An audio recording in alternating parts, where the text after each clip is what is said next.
everybody, I'm Lynn Keller. I'm one of the producers on My Kid Would Never, this Teens and Driving segment. And I'm here with Natalie Morales and a bunch of other people, and we're ready to take your questions. All right, so let me introduce our panel today of experts. Once again, as always, Michelle Borba, our parenting expert who wrote the Big Book of Parenting Solutions. We also have joining us Raphael Lemaitre. He's the Communications Director with White House Drug Policy Office. And joining us as well is Jan Withers, National President of Mothers Against Drunk Drivers. And we have Nicole Genova, who was on our program last night and was the standout group, the group that ended up saying no and not getting in the car with the drunk driver. So welcome to all, and we've got some great questions already online. So let me get to a viewer email. Jean asks if she wants us to discuss the issue of teens being afraid to get intoxicated teens in trouble. So maybe that's perhaps the reason they wouldn't say anything. Let me start with you, Jan. Is that something that teens in general, I mean, we saw certainly the influence of peer pressure on our kids in our tests that we did. But is there that idea that, I don't want to get my friends in trouble, so therefore I'm not going to speak out and do something? Could that then keep them from doing the right thing? I think that's a major issue for teens because their friends are very important to them. Their social world is everything. So that's where the communication with the parents begins, is talking to them frequently and in a very positive way about ideas on how to handle that if they're in those circumstances. Can you give us some good guidelines for handling peer pressure in situations that actually work with young people? You're asking me. Yes. I thought maybe we could go to Michelle. Yeah. Well, Michelle too, but I'm wondering if Mothers Against Drunk Drivers has seen if you have some specific guidelines that you use in talking with parents. Here are some things We for do you. have some very specific guidelines in our New Power of Parents handbook. It has some wonderful little tidbits on how to open the conversation. You want to keep it very positive and open. So you could start by saying, I understand that many kids your age do drink. Do you have friends that you have noticed are drinking? What would you do in a circumstance where you know that they are drinking but you don't want to get them in trouble? And start the conversation with them and then bring it back to some ideas and share it that way, giving them the respect too. Mm-hmm. Michelle, do you want to add to that? Because I think this is so important. I think in all of these My Kid Would Never Do That series that we're working on, we're really seeing the influence of peer pressure and how hard it is for kids to do the right thing, because often they don't want to be perceived as, either making their friends feel uncomfortable, putting themselves in a situation where they then feel uncomfortable. So what can we do to make sure that our kids really get the message and know what to do in that situation? I'm going to tell you exactly what teens say they do want from us, and that is, don't just say to tell us to say no to our peer because it doesn't work. They want exactly what we just talked about, specifics, but they also want us to rehearse particular comebacks so in the heat of the moment they'll know what to say, and it's going to be different for each kid. Boy's going to be a little different from what a girl might say. The ages are going to be different, but the more we get specific and then we talk about it in the calmness and we come up with that moment, they're actually, they said, more likely to be able to stand up to their peer and say it. One more thing that I think is really critical, Natalie, the first question you came up with is, are our teens more likely to be fearful of tattling or getting peers in trouble? We learned this one actually the hard way through school shootings. So we started taking this mantra that it's better safe than sorry. And what's the difference between reporting and tattling? Reporting is when you want to keep your friend out of trouble. Tattling is when you want to get them in trouble. And when we start talking about what are the ramifications, could you sleep at night if something happened to your friend? All of a sudden it finally starts to kick in, and we now know teens are more likely to step up and talk and tell because they have a safety net. Hey, Nicole, I'm wondering, were you worried at all about tattling when you went and told the producer that he had been drinking? Were you worried about getting him in trouble? No, not at all. Because not only was his life in jeopardy and everybody that could have possibly gotten in the car, but also other people that were on the road. So I was more concerned about the safety of others. Mm-hmm. And that's, in fact, one of our viewer emails from Tad says, my concern is that the kids are safe by not getting into the car, but what if the driver goes down the street and kills some innocent person?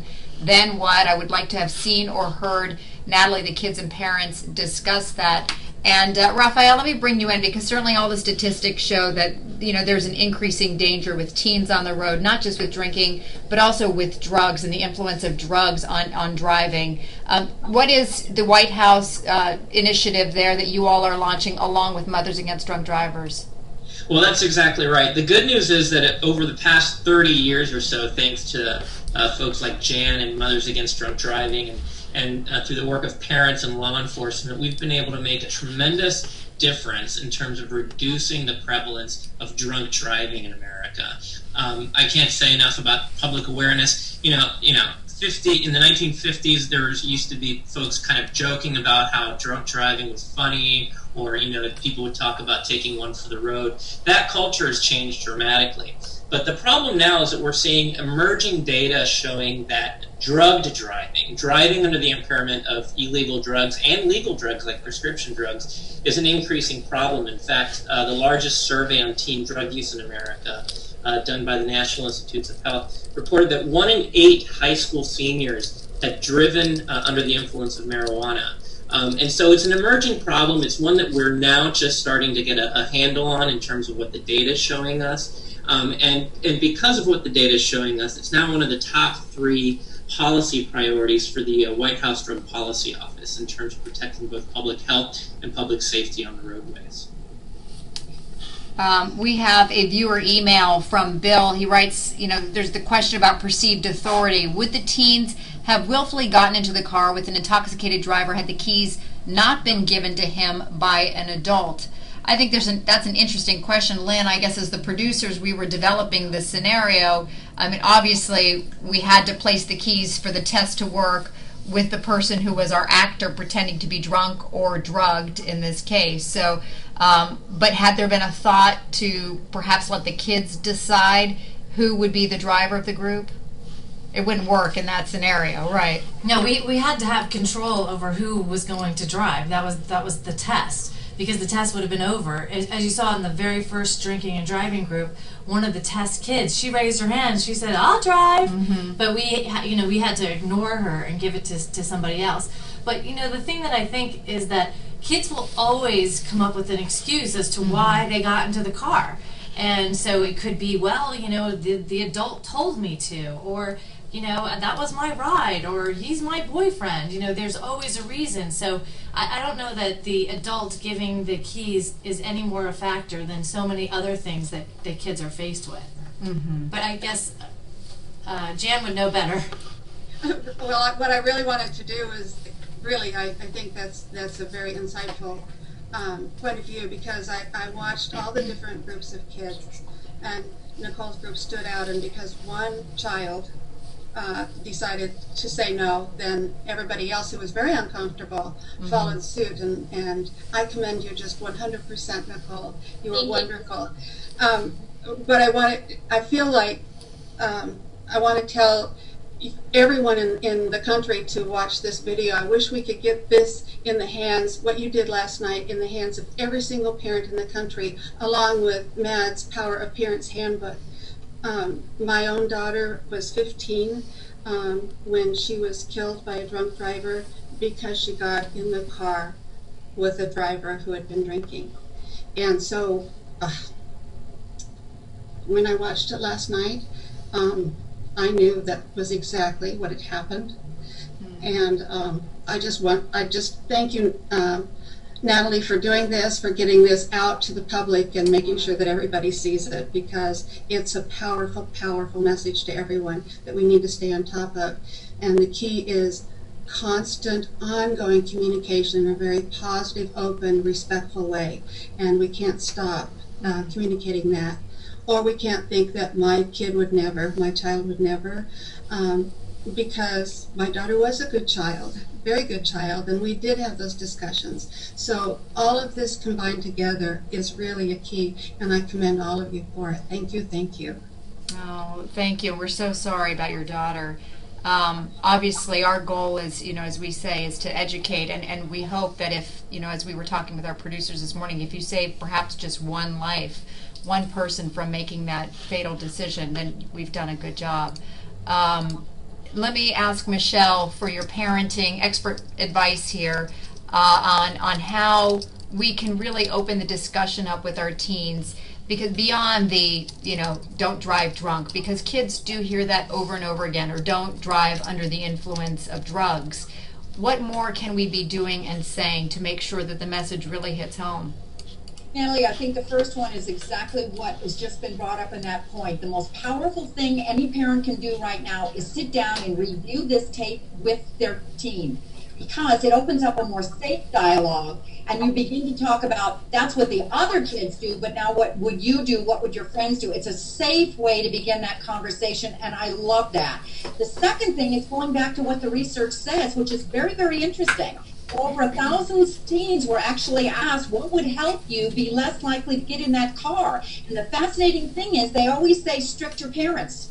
So let's not be afraid to say no. Let's be not afraid to sit down with the fabulous MAD has an incredible pledge. SADD has an incredible pledge. Sit down with your kid and let's go one more way to say, let's review what our rules are. And then the third thing is, for heaven's sakes, let's have some safety nets for our kids in those just-in-case scenarios, because that's the bottom line. We know our teens' brains, Natalie, when it comes to safety or risk-taking, actually prefer the risk-taking. They like the joys. When it comes to thinking it through or saying no to your friend or fitting in, they'd rather fit in. That means we have to be a lot savvier, and keep going over and over and giving our kids some, like the secret code, some emergency backups, even putting $20 in their wallet with the phone number of a taxi cab driver. Let's give them some safe follow-ups. And I thought was a really great piece of advice, Michelle, and worth repeating, I think, is that if you have that conversation with your teen and you say, call me, and there'll be no questions asked, if you're in a situation where you need me to come get you,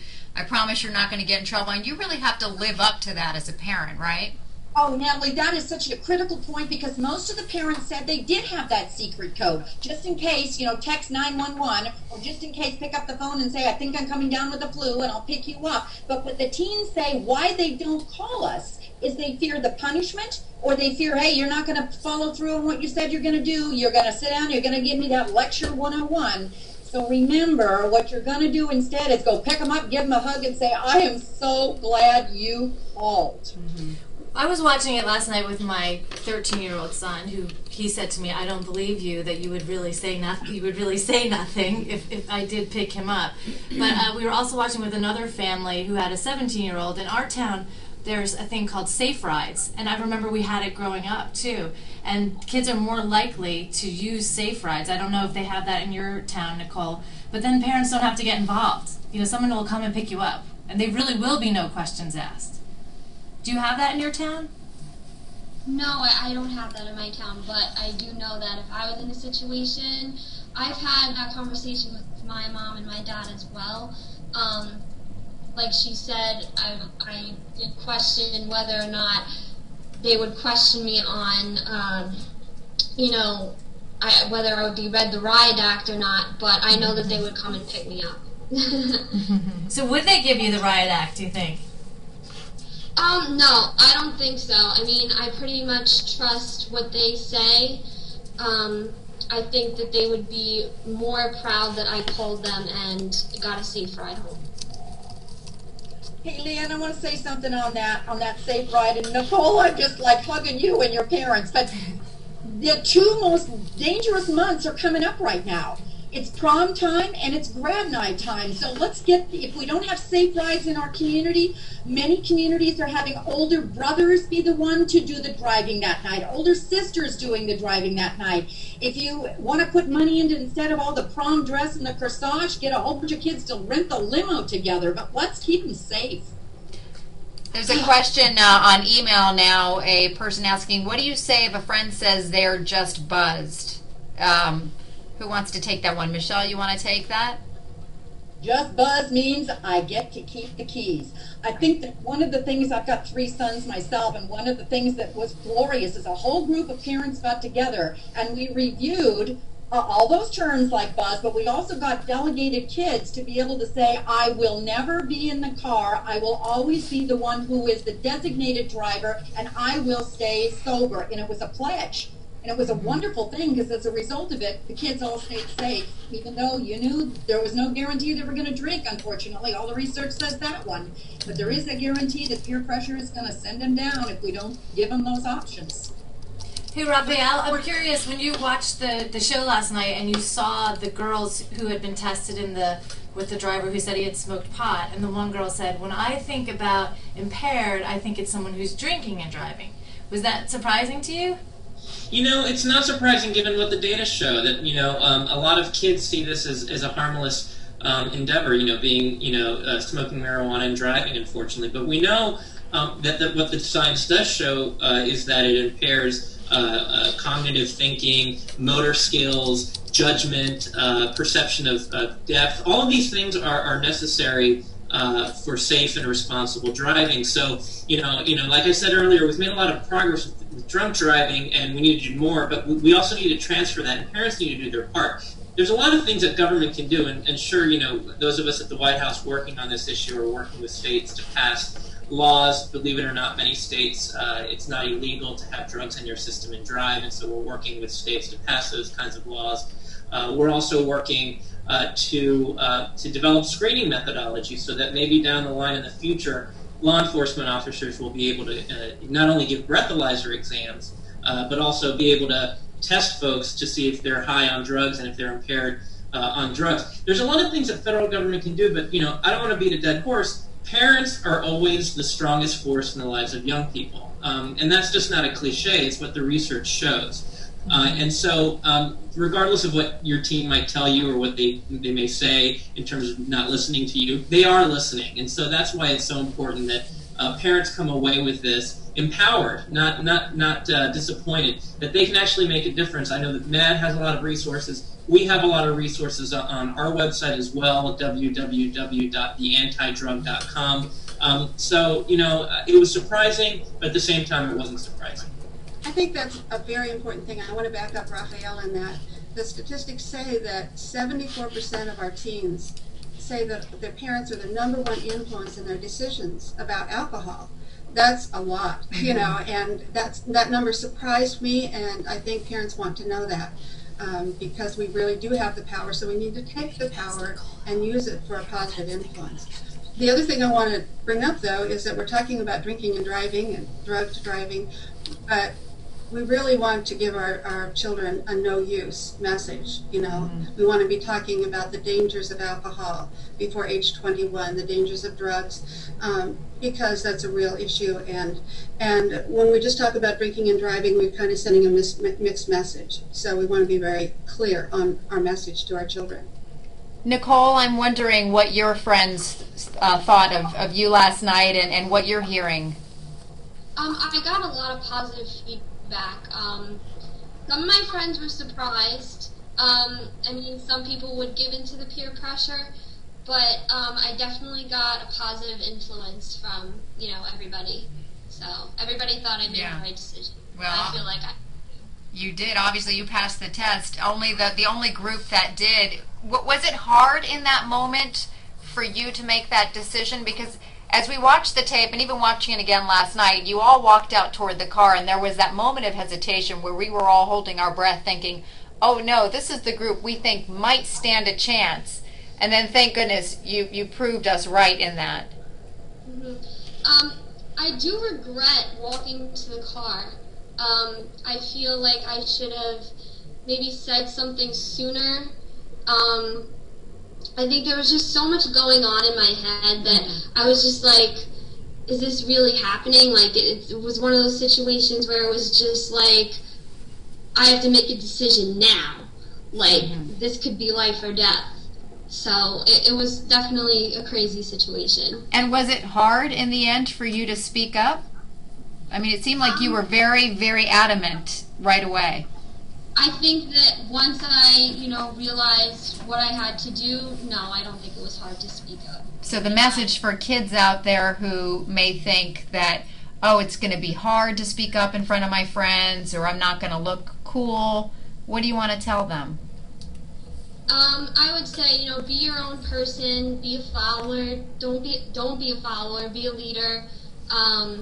You know, think of not only yourself, but think of other people as well, because you're not the only one in the equation. Think of your parents even. What's going to happen if you get in that car and they lose you?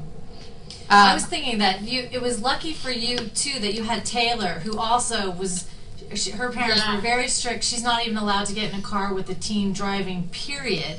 And so you two were able to form a team, and it's kind of a message to parents that your kids' friends will make a difference on how they make choices as well. So you two like hooked up, and you were a united front that way. It's definitely easier when you're not the only person fighting for one thing. That when we kind of tag teamed, we definitely got our message across faster. So. Going back to the issue of drugs and driving, one of the perceptions, and we sort of talked about this a little bit, and we talked about it in the piece, was that some kids have said, and this is a question, have said they drive better when stoned. What do you tell your kids about marijuana's impact on your motor skills? So with that, Raphael, I'm going to ask you, how do you combat that perception? Because there are kids who, scarily enough, actually think that's true. I know, and it's really disappointing to hear that. And there's a lot of culture around marijuana as this kind of harmless substance that it's you can't overdose from it, that it's not addictive, all of these things. Again, those of us who are in the policy world, we rely on what the research and what the data show us. And one of the reasons that we're so concerned with this is because not only is marijuana something that causes drug-impaired driving, and one of the toughest parts of my job is having to meet with the victims of people who have lost people as a result of impaired drivers, but it's also getting across and changing these cultural norms. There's a lot of teens now seeking going on their own, seeking voluntary treatment for marijuana. So it's not a harmless substance, and so we really have a long way to go in terms of getting that message out. That's why I think that the messages that we provide young people from parents in terms of making healthy decisions, and not just talking about alcohol, or not just talking about marijuana, but making healthy decisions, that it's any impairment, any drug that impacts your personal health and safety is bad for your future. You won't be able to live up to your full academic potential. It could impact your life moving forward, and so that's really the message we want to get across. It's not just this drug or that drug. And Michelle, I mean, that's important too when you consider that teens, their brains are not fully developed until, I believe, after their 20s. So when they're taking a substance, and they also don't have the experience behind the wheel that most adults do, can you talk a little bit about how any kind of substance can make that a very dangerous formula? It's an absolute toxic formula, Natalie, because the best new research is coming out on brain development for teens, and that if-then part of the brain really isn't quite there yet. They know it's wrong, but the sway of, okay, but I'm going with the peers still seems to take over, which is why we need a lot more repetition. We're doing some new skills that are great for, I love that tag team concept that Nicole just came up with, but those are the skills we're actually teaching kids. Kinds of things you can say. The first one, actually very specific, is come up with an excuse, but you make the excuse ahead of time. My mom would kill me, my dad would ground me for life, is fine. You can always leave or you can exit. But we discovered that some kids, if they clarify with the other kid, do you feel safe doing this? Do you want to do it? What do you think would happen? If you just clarify, you may discover the other peer feels exactly the same way, or give a reason why. We could get hurt. Those are the skills we're actually teaching kids, and then they come up with a comeback line. It actually boosts their I'm not going to do it and get in that car ability one step more, and boy, that's exactly what our kids need. As we start to wrap up here, I just want to ask each of you for some quick final thoughts. Let me start with you, Jan. I think the most important thing is that all the parents need to know that talking with our kids in an ongoing positive way is the real key. And this is all done out of love because we care about our children and we want them to be safe and healthy. Michelle?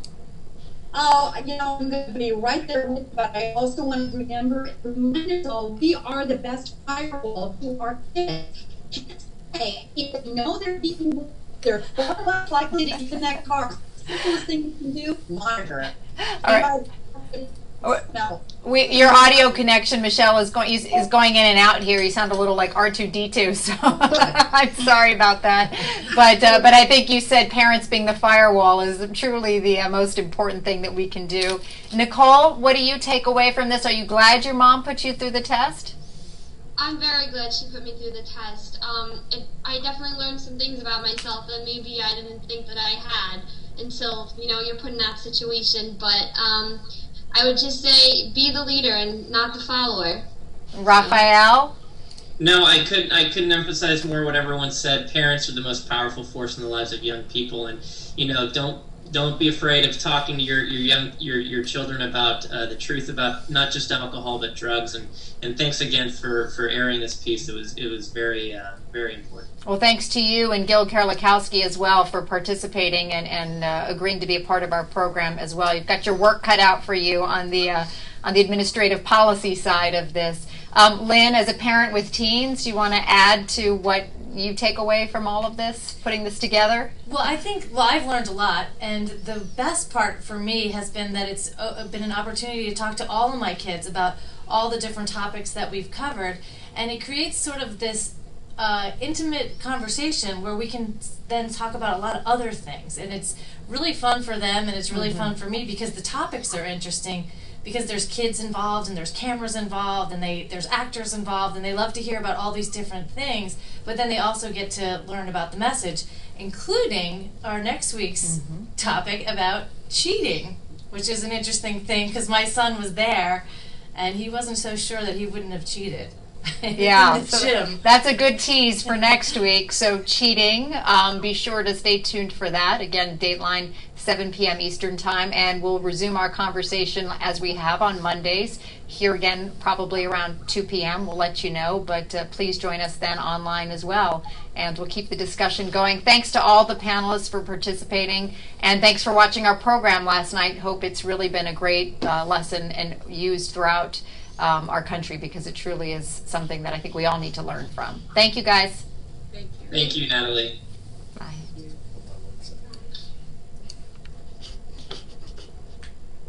Good. 2:30.